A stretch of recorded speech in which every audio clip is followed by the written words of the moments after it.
사도행전 6장 1절에서 7절입니다. 그때의 제자가 더 많아졌는데 헬라파 유대인들이 자기의 가부들이 매일의 구제에 빠짐으로 히브리파 사람을 원망하니 12사도가 모든 제자를 불러 이르되 우리가 하나님의 말씀을 제쳐놓고 접대를 일삼는 것이 마땅하지 아니하니 형제들아 너희 가운데서 성령과 지혜가 충만하여 칭찬받는 사람 7을 택하라. 우리가 이 일을 그들에게 맡기고 우리는 오로지 기도하는 일과 말씀 사역에 힘쓰리라 하니 온 무리가 이 말을 기뻐하여 믿음과 성령이 충만한 사람 스데반과 또 빌립과 브로고로와 니가노르와 디몬과 바메나와 유대교에 입교했던 안디옥 사람 니골라를 택하여 사도들 앞에 세우니 사도들이 기도하고 그들에게 안수하니라. 7절 같이 읽읍시다. 시작.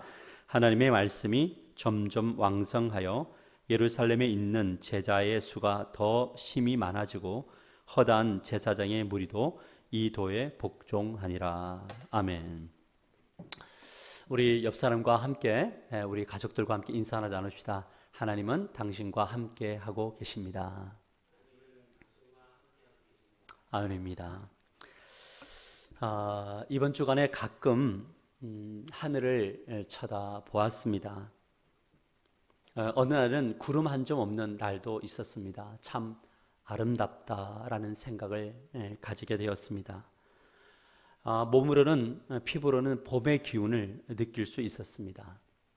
그러다가 이제 시선을 거리를 걷는 사람들에게 맞춰 보았습니다. 모든 사람들이 마스크를 쓰고 눈에는 두려움과 또 공포로 사로잡혀 있음을 볼 수 있었습니다. 참 안타깝다. 이 좋은 날 우리는 왜 이렇게 불안해야 하는가, 그런 생각을 해보곤 했습니다. 하루빨리 이 질병의 위기로부터 벗어나서 마음의 겨울 또 영혼의 겨울이 거치고 여러분과 저에게 우리 모두에게 하루빨리 봄날이 오게 되기를 주님의 이름으로 간절히 축복합니다. 요즘 우리 사회에 이슈가 있습니다. 그것은 코로나19와 신천지에 가는 것입니다. 특별히 신천지의 정체가 드러나면서 사람들에게 많은 비난을 그들이 받고 있습니다. 신천지 신도의 수가 대략 25만 명, 어쩌면 그 이상이라고 말을 하고 있습니다. 여러분, 이들이 세상으로부터 비난받는 이유가 무엇입니까? 그것은 바로 이 코로나의 중심에, 코로나 감염의 중심에 그들이 서 있기 때문입니다. 만일 이번 사태가 없었다면 여전히 이 교회로부터는 그들이 비난받을 수 있을지 모르겠지만 세상 사람들에게 비난받는 대상이 되지는 못했을 것입니다. 그렇다면 하나님의 백성인 우리는 이 사태를 어떤 관점으로 바라봐야 합니까? 신천지를 비난해야 합니까? 어느 일정한 부분에서 우리는 그들을 비난할 수 있습니다. 그들의 잘못된 교리와 신앙, 그리고 신앙이 가정을 무너뜨리고 있음, 이것은 반드시 비난받아야 될 일들입니다. 그러나 우리 스스로에게 물어보자는 겁니다. 그들을 비난하고 경계하는 우리는 괜찮은가? 저는 이번 사태를 통해서 우리 스스로가 돌아봐야 하는 자기 반성이 있어야 된다고 생각을 합니다. 더 좁혀본다면 목회자들의 자기 반성, 또 중직자들로 세워진 이 교회 리더십들의 어떤 자기 반성이 있어야 되지 않나 하는 생각을 가져봅니다. 여러분, 신천지 성도가 25만 명인데요. 근데 그들의 대부분은요, 다 기존의 성도들이었다는 겁니다. 영적으로 하나님의 우리들의 가족들이었다는 겁니다. 그런데 그들은 다시 그들이 교회로 들어와서 모략 교리와 전도 방법으로 교회를 무너뜨리고 있고요, 다시 성도들을 빼나가고 있다는 겁니다. 그래서 가정이 무너지고 있습니다.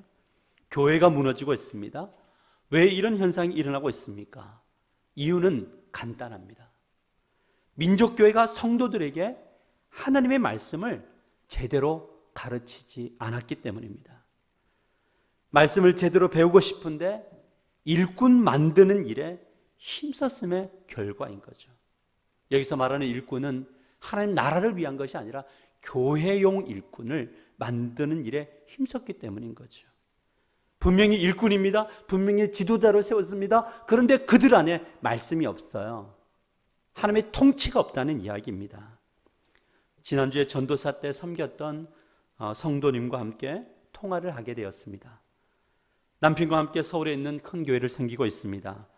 전화 내용의 핵심은 무엇이냐면 목사님 너무 힘이 든다는 겁니다. 신앙생활이 너무 힘든다는 겁니다. 말씀을 배우고 싶다는 거예요. 그런데 교회가 이 말씀을 전하는 사역, 가르치는 사역을 하지 않는다는 겁니다. 우리 장로님들에게 제발 좀 말씀 좀 가르칠 수 있도록 교회 정책을 바꿔달라고 이야기를 해도 그것에 대해서 반응을 하지 않는다라면서 눈물을 흘리는 것을 보았습니다. 몇 년 전에도 이 상황이었는데 지금도 그렇다는 것이죠. 그래서 친한분들끼리 모여서 성경 공부를 하고 또 말씀을 서로 나누는 일독하는 그런 운동을 지금 그분들끼리 하고 있다라고 하는 그런 안타까운 이야기를 듣게 되었습니다. 만일 이런 분들에게 이단에 속한 사람들이 접근해서 그들의 필요를 채워주고 그들의 아픔을 만져주고 이 교회의 현실을 함께 비판하면서 이 이단들이 가진 교리를 논리적으로 펼쳐간다면 대부분의 사람들은 다 넘어갈 거예요. 아마 25만 명의 사람들은요 다 이런 부류에 속한 사람들이라고 저는 생각을 합니다. 여러분, 우리는 이 시점에서 우리가 냉철하게 우리를 돌아본다면 누구의 문제인가? 그것은 말씀을 배우고 실천하는 일을 배격했던 우리들의 문제이고요, 말씀 없이 성장에 힘썼던 교회의 문제다, 이렇게 볼 수 있는 것이죠. 여러분, 이 사실 현실이 공감이 되십니까? 여러분, 정말 이것이 현실이라면, 이것이 사실이라면 하나님의 백성인 교회가 무엇을 해야 되는가? 우리 교회가 해야 될 일은 무엇입니까? 그것은 바로 성경이 제시한 대로 우리가 다시 돌아가야 된다는 거죠.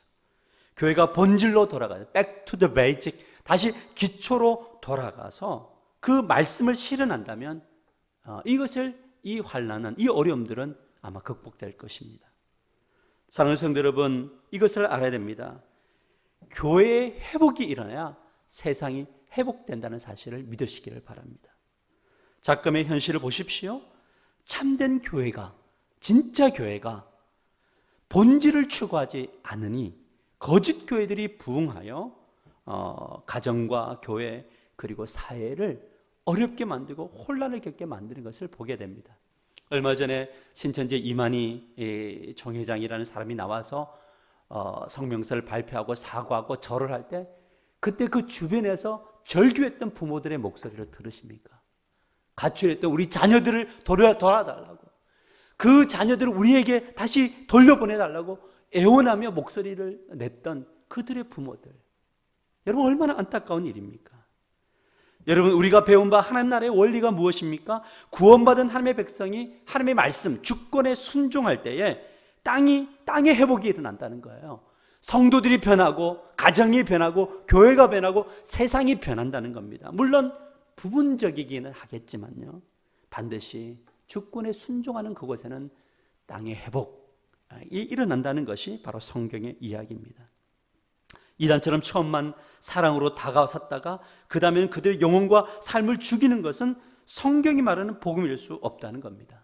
우리가 복음을 전할 때 예수 믿으면 참 행복해집니다. 예수 믿으면 모든 문제가 해결됩니다. 그래서 교회로 데리고 난 다음에 그들을 방치해버린다면, 그들에게 말씀으로 양육하지 않는다면, 그들이 하나님이 만날 수 있는 그 우리가 기회를 주지 않는다면 사실 이단과 우리 다를 바가 없다라는 생각을 가지는 거죠.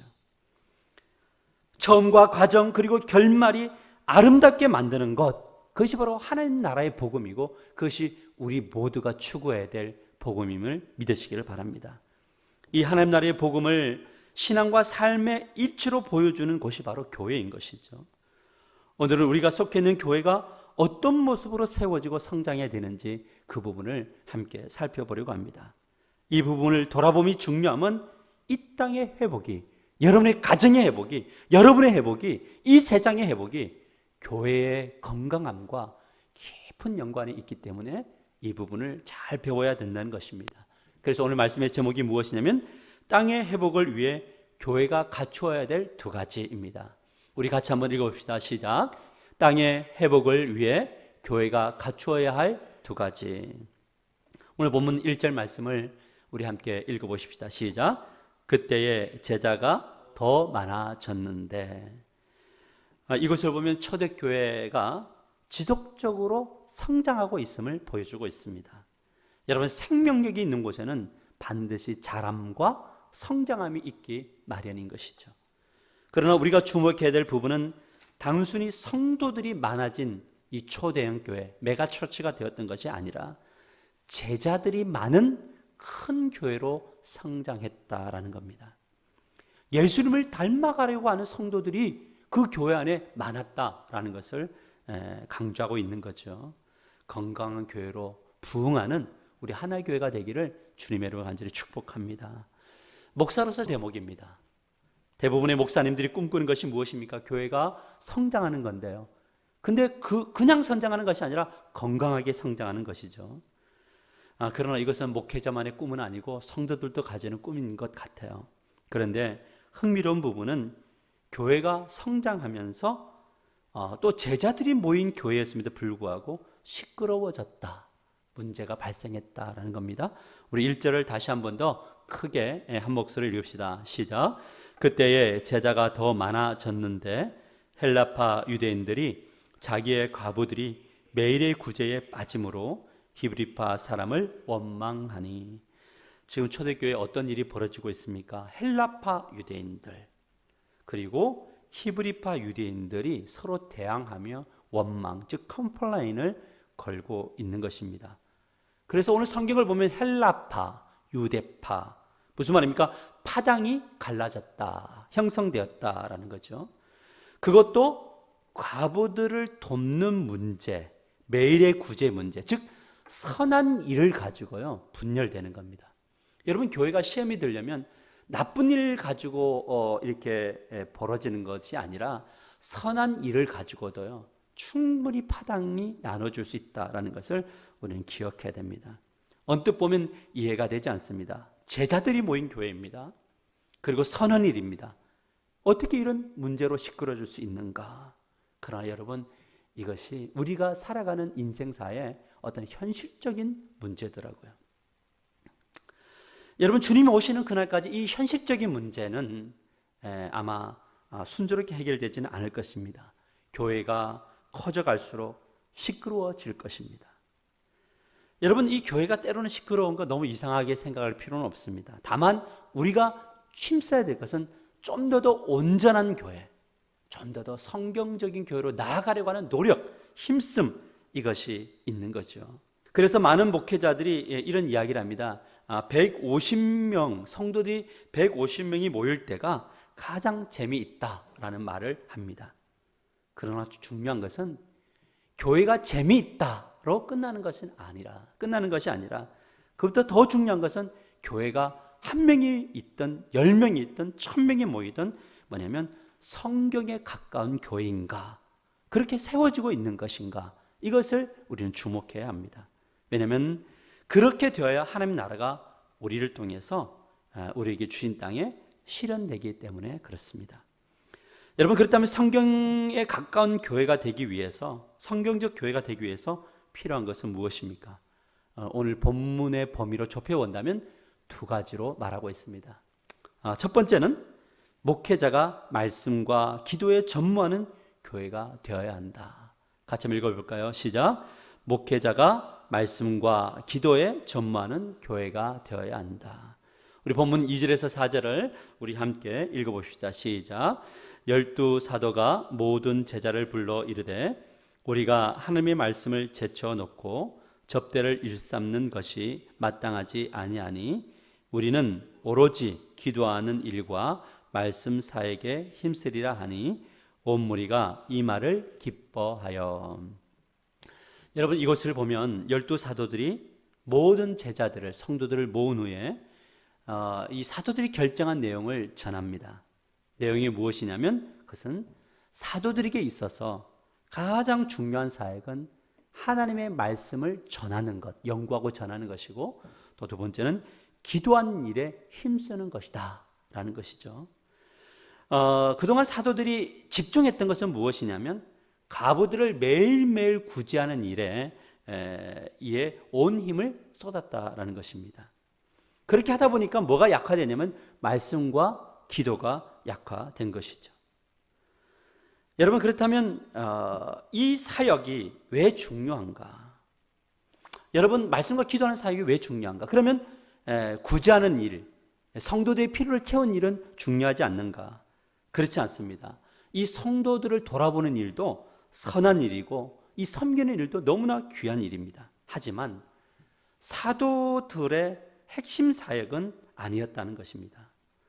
사도들이 진짜 집중해야 될 일들은 무엇이냐면 말씀을 연구하고 전하는 일과 기도하는 일이라는 거죠. 많은 사람들이 목회자를 떠올리면, 목회자상을 이렇게 떠올리면 마치 슈퍼맨과 같은 그런 목회자상을 떠올릴 때가 많이 있습니다. 신방도 잘하고 찬양도 잘하고 또 그다음에 몸으로 봉사하는 일도 잘하고 다양한 일을 하는 목회자를 떠오르는 거죠. 하지만 성경은 목회자가 집중해야 될 그 큰 우선은 말씀과 기도하는 일에 집중하는 것이다, 이렇게 말하고 있습니다. 이 내용의 핵심적 메시지는 무엇입니까? 어떤 메시지가 있습니까? 그것은 교회와 세상을 살리는 것은 목회자가 아니라 말씀과 기도라는 것이죠. 여러분, 목회자가 말씀을 전할 때 그 말씀이 성경이 전하는 대로 살아있다는 겁니다. 살아있는 말씀이 성도들 안으로 들어가면 좌우의 날선 어떤 것보다 예리한 말씀이 되어서요, 심령과 골수, 마음, 혼과 영혼을 쪼개어서 그들을 제대로 세우는 능력이 있다는 것이죠. 그리고 기도를 할 때에 성령이 역사하여서 많은 사람들에게 위로가 되게 하시고 능력도 되시고 또 상담도 해주시는 역사가 일어나게 된다라는 것입니다. 무슨 말씀입니까? 하나님이 교회와 세상을 회복하는 주체라는 것이고요, 목회자는 수단에 불과하다라는 것을 말씀해 주고 있습니다. 이 부분을 고린도전서 3장 5절에서 7절은 이렇게 말하고 있습니다. 우리 함께 읽어보십시다. 시작. 그런즉 아볼로는 무엇이며 바울은 무엇이냐? 그들은 주께서 각각 주신 대로 너희로 하여금 믿게 한 사역자들이니라. 나는 심었고 아볼로는 물을 주었으되 오직 하나님께서 자라나게 하셨나니 그런즉 심는 이나 물 주는 이는 아무것도 아니로되 오직 자라게 하시는 이는 하나님뿐이니라. 여러분, 기억하시기를 바랍니다. 교회는 하나님이 세워가십니다. 그렇기 때문에 하나님이 모든 일을 할 수 있도록 거룩한 통로인 목회자는 말씀 전하는 일과 기도하는 일에 힘써야 되는 거예요. 그래야지만이 하나님의 말씀이 성도들을 살리고 성령이 성도들을 이끄는 것이죠. 이것이 성경이 제시하는 바라면 목회자를 위해서 여러분들이 중보기도 할 때에 기도의 내용이 달라져야겠죠. 목회자들이 말씀과 기도로 심고 물 주는 이 영적 목양 사역을 하는 것, 이것을 놓고 기도하기를 주님의 이름으로 간절히 권면합니다. 여러분, 이 부분이 전념할 수 있도록 여러분들이 순종하고 또 목회자와 함께 동력하며 여러분들에게 주어진 역할을 감당해 나간다면 저와 여러분의 동력을 통해서 하나님의 나라가, 또 하나님 나라의 복이 저와 여러분에게 또 이 세상에 전하여 줄 믿으시기를 바랍니다. 여러분, 하나교회가 그냥 어떤 세상 속의 하나의 교회로 끝나는 것이 아니라 하나님의 말씀과 기도와 능력이 나타나는 그런 교회가 되기를 주님의 이름으로 간절히 축복합니다. 그렇다면 성경에 가까운 교회가 되기 위해서 필요한 것은 무엇인가? 둘째는 바로 이것입니다. 성숙한 성도들을 지도자로 세워 체계적인 행정 사역을 감당해야 한다라는 거죠. 우리 같이 한번 읽어봅시다. 시작. 성숙한 성도들을 지도자로 세워 체계적인 행정 사역을 감당해야 한다. 오늘 본문 3절에서 5절 말씀을 함께 읽어봅시다. 시작. 형제들아 너희 가운데서 성령과 지혜가 충만하여 칭찬받는 사람 7을 택하라. 우리가 이 일을 그들에게 맡기고 온 무리가 이 말을 기뻐하여 믿음과 성령이 충만한 사람 스데반과 또 빌립과 브로고로와 니가노로와 디몬과 바메나와 유대교에 입교했던 안디온 사람 니골라를 택하여. 여러분, 교회 안에 분열의 문제가 발생하자 사도들은 이 성숙한 성도들을 지도자로 세웠습니다. 여러분, 여기서 중요한 것은 뭐냐면 성숙한 성도들을 지도자로 세웠다는 겁니다. 여러분, 그렇다면 이 우리 지도자들을 세우는 조건이 무엇이었는가? 그 조건은 세 가지였습니다. 첫 번째는 성령 충만, 두 번째는 지혜 충만, 세 번째는 칭찬받는 사람이었습니다. 그러나 사실 이 조건은요, 하나의 조건입니다. 왜냐하면 성령 충만한 사람은 지혜로울 수밖에 없는 거죠. 그리고 지혜로운 사람은 사람들에게 칭찬을 받을 수밖에 없다라는 것입니다. 우리 하나가족 모두가 성령 충만하시고 지혜 충만하시고 사람들에게 칭찬받는 그러한 우리 하나가족들이 되기를 주님의 이름으로 간절히 축복합니다. 이처럼 성숙한 평신도 지도자들이 성도들을 돌보는 목양 행정을 감당할 때 하나님 나라는 강력하게 확장될 수밖에 없는 거죠. 여러분, 기억하기를 바랍니다. 교회의 모든 행정은 목양하는 일에 집중되는 거예요. 여러분, 여기서 말하는 목양 사역이란 무엇입니까? 성도들의 필요를 채워주는 사역을 말하는 겁니다. 영적인 필요, 삶의 실제적인 필요를 채워주는 것, 이 일을 누가 하는 것이냐? 바로 평신도 리더십들이, 성도들의 지도자들이 하는 것이죠. 목회자는 말씀과 기도에 전무하고 성도들을 목양하는 그 사역을 성도들이, 성숙한 성도들이 해나갈 때에 그곳에 하나님의 놀라운 일들이 나타나더라는 겁니다. 그러나 이 부분과 함께 우리가 주목해야 될 부분은 무엇이냐면 6절이에요. 우리 6절 말씀을 같이 한번 읽어봅시다. 시작. 사도들 앞에 세우니 사도들이 기도하고 그들에게 안수하니라. 평신도 지도자들을 누가 세웠냐면 성도들이 선출을 했어요. 사도들 앞에 세웁니다. 그리고 사도들이 그들에게 안수함으로 평신도 지도자인 7 집사를 세웁니다. 이것이 바로 교회입니다. 저는 앞에서 교회는 하나님께서 세워가신다는 것을 말씀드렸습니다. 하지만 하나님께서 일하시는 방법은 권위와 질서와 그리고 관계 안에서 일하신다는 겁니다. 저는 교회의 어떤 직분의 높고 낮음을 이야기하는 것이 아닙니다. 질서와 관계를 이야기하는 것입니다. 질서와 관계 안에서 목사는 말씀으로 사역을 하고 목양하며 우리 평신도 지도자들은 성도들의 영적인 부분 또 삶의 부분을 목양할 때 이렇게 팀으로 하나님의 일을 감당할 때 하나님께서 세우신 그 당신의 일을 이루어 가시는 거죠. 이것이 목회자와 성도들이 만들어내야 할 교회의 거룩한 구도입니다. 이것이 바로 아무나 세울 수 없는 이유이기도 합니다. 우리는 함께 모여 예배를 드리지 못하고 있습니다. 가시적인 만남을 가지지 못하고 있다는 말입니다. 그래서 가끔 염려가 되고 불안하기도 합니다. 우리 성도님들이 진짜 잘 살아낼까? 이 힘든 시기 속에서 어떻게 견뎌낼까? 아니면 이 영상 예배로 드리는 것이 편안해져서 그냥 주저앉아 있지는 않을까라는 염려입니다. 그런데 그것은 기우였습니다. 물론 대부분의 성도들이 힘든 시기를 보내고 있지만 그래도 감사할 부분들이 있다는 거예요. 그것은 목자와 목녀들 그리고 우리 리더십들이 우리 목원들과 함께 서로 영적인 관계를 유지하고 있다는 것을 제가 듣고 있습니다. 여러분, 요즘 교회들이 세상 사람들에게 많은 비난을 받고 있습니다. 모여서 예배드린다는 이유입니다. 참 아픈 현실이지만 그럼에도 불구하고 교회만이 이 세상의 희망입니다.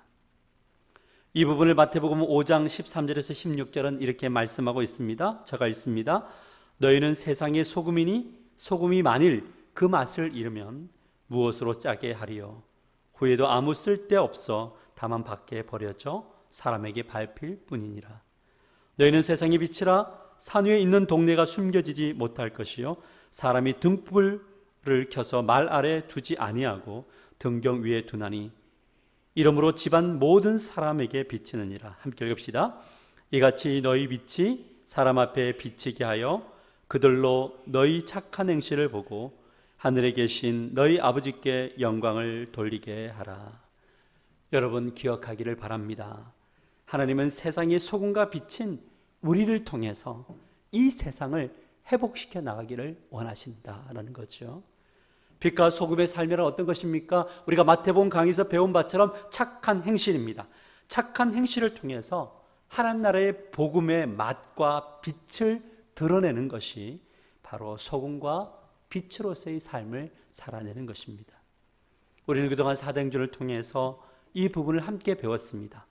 사도행전 2장 44절 이하는 이렇게 말하고 있습니다. 믿는 사람이 다 함께 있어 모든 물건을 서로 통용하고 또 재산과 소유를 팔아 각 사람의 필요를 따라 나누어주며 날마다 마음을 같이 하여 성전에 모이기를 힘쓰고 집에서 떡을 떼며 기쁨과 순전한 마음으로 음식을 먹고 하나님을 찬미하며 또 온 백성에게 칭송을 받으니 주께서 구원받는 사람을 어떻게 합니까? 날마다 더하게 하시니라. 무슨 말입니까? 착한 행실, 빛과 소금의 삶을 살아냈다는 거죠. 신앙과 삶의 일치를 드러내니 하나님의 나라가 구원받는 자들이 훨씬 더 많아지더라는 겁니다. 많은 분들이 영상으로 집에서 예배 드리는 것을 비난하기도 합니다. 얼마 전에 페이스북에 올라와 있던 글을 읽었는데 영상 예배를 드리는 것은 신사 참배하는 것과 동일하다라는 글을 올렸습니다. 저는 이렇게 말하는 분들을 비난하고 싶지 않습니다. 모여서 예배 드리는 것 너무 귀한 것입니다. 그러나 이 시간 잠시 생각해 보자는 거죠. 영상으로 예배 드리는 것이 과연 신사 참배와 같은 행동인가? 정말 많은 분들이 고민 속에 눈물을 흘리며 결정한 일들이잖아요. 여러분 부천에 있는 한 교회가 예배를 드리다가 누군가에서 코로나에 감염되었습니다. 그리고 그 성도 중에 한 사람이 자신이 감염된지 모른 채 병원에 가서 열심히 근무를 했어요. 그러다가 코로나 양성 판정을 받았습니다. 그리고 그 병원은요, 환자 142명, 직원 85명, 총 227명이 코호트 격리에 들어갔어요. 비접촉자 64명은 다른 병원으로 이송해가지고 지금 치료를 받고 있습니다. 너무나 한 분 때문에 너무나 많은 사람들이 어려움을 겪고 생명의 위협을 겪고 있는 거죠. 과연 이것이 소금과 빛의 삶인가? 이것이 예배자의 정신인가? 저는 아닐 것이라고 생각을 합니다. 만일 정부가 교회를 향해 무턱대고 종교 집회 금지법을 내세워서 권력을 휘두른다면 저는 예배를 드릴 것입니다. 그렇게 해서 감옥이라도 갈 것입니다. 하지만 오늘날 우리가 처해진 이 문제는 다른 차원입니다. 이 시점에서 우리들이 힘써야 할 것은 무엇입니까? 그것은 바로 우리들이 서 있는 지점에서, 여러분의 가정에서, 여러분의 삶의 현장에서 신앙과 공동체성을 잃지 않고요, 왕같은 제사장답게 중보하며 착한 행실을 하며 사는 것, 그래서 예배가 이렇게 주일로부터 삶의 현장으로 흘러가는 것, 이것이 예배의 정신이고 예배의 의미일 것입니다. 힘들고 어려울수록 성령 충만하고 지혜 충만하고 그래서 사람들에게 칭찬받는 착한 행실을 살아내는 우리 하나가족들이 되시기를 주님의 이름으로 간절히 축복합니다. 하나님의 샬롬을 세상 사람들에게 전파하는 멋진 그리스도인들이 되시기를 주님의 이름으로 간절히 축복합니다. 그래야 위기가 끝날 때 세상이 복음을 받아들이고 하나님의 통치 안으로 들어올 것이라고 믿습니다. 사랑하는 성도 여러분, 각자 힘든 상황에 놓여 있습니다. 하나가족들을 돌아보는 일에도 힘쓰시기를 바랍니다. 초원지기 장로님들과 장과 권사님들 그리고 목자 목녀들 모두가 열심히 뛰고 있지만 평소보다 더욱더 힘을 다해서 우리 사랑하는 목원들을 돌보시며 목양해 주시고 힘써 주시기를 바랍니다. 문자를 보내는 것으로 끝나는 것이 아니라 때로는 전화로 격려하고 이런 위로에 힘써 주시기를 바랍니다. 주일학교 교사들 역시 아이들에게 전화를 돌려서요, 아이들과 목소리도 한번 들으시고 그들을 위해서 또 기도도 해주시고 격려도 해주시는 우리 교사 선생님 되었으면 좋겠습니다. 그래서 우리가 모여서 머지않아 모여서 함께 예배를 드릴 때 더 반갑고 힘 있는 모습으로 교제하며 세상에 대하여 하나님 나라의 복음을 신앙과 삶의 일치로 착한 행실로 드러내는 우리 하나 가족들이 되어서 하나님께 영광 돌리기를 주님의 이름으로 축복합니다. 말씀을 맺으려고 합니다. 오늘 본문 7절을 함께 읽어보십시다. 시작. 하나님의 말씀이 점점 왕성하여 예루살렘에 있는 제자의 수가 더 심히 많아지고 허다한 제사장의 무리도 이 도에 복종하니라. 오늘 예루살렘 교회는 초대형 교회, 메가처치로 성장을 했습니다. 그러나 진통도 겪었습니다. 그래서 위기에 직면했습니다. 그러나 그들은 무너지지 않았습니다. 위기가 왔을 때 그들은 더욱더 하나님의 방식으로 진리대로 들어갔을 때 하나님의 말씀이 점점 왕성해졌고 제자의 수가 심히 많아졌다라고 성경은 말하고 있습니다. 저는 우리 하나교회가 이렇게 될 줄 믿습니다. 그렇다면 어떻게 해야 됩니까? 오늘은 두 가지 요인이 있다고 말씀을 드렸습니다. 첫째는 뭐냐면 목회자가 말씀과 기도에 전무했기 때문이다. 같이 읽읍시다. 시작. 목회자가 말씀과 기도에 전무했기 때문이다. 이런 환경을 위해서 여러분들의 기도가 필요하고 여러분들의 동력이 필요하고 여러분들의 부르심에 따른 역할이 필요한 것이죠. 앞으로 우리 담임 목사와 부목사 그리고 부교육자 모두가 이 사역에 집중하는 교회가 되어서 하나님의 살아있는 말씀이 성도들에게 모든 영혼들에게 흘러가는 멋진 교회가 되기를 주님의 이름으로 간절히 축복합니다. 성숙한 공동체를 이루기 위해서 둘째는 뭐냐면 성도들 중에 성령 충만, 지혜 충만, 칭찬받는 사람들을 지도자로 세워 목양 사역을 맡겠다는 것입니다. 같이 읽읍시다. 시작. 평신도 중에 성령 충만, 지혜 충만, 칭찬받는 사람들을 지도자로 세워 목양 사역을 맡겼기 때문이다. 여러분, 우리 하나의 교회가 앞으로 막 이런 멋지고 아름다운 능력 있는 일꾼들이 세워지는 놀라운 역사가 일어나기를 주님의 이름으로 간절히 축복합니다. 이런 리더십은 성령 충만을 꿈꾸고요, 지혜를 사모하고요, 사람들에게 칭찬받으려고 하는 그런 거룩한 열망이 있는 그러한 분들이어야 합니다.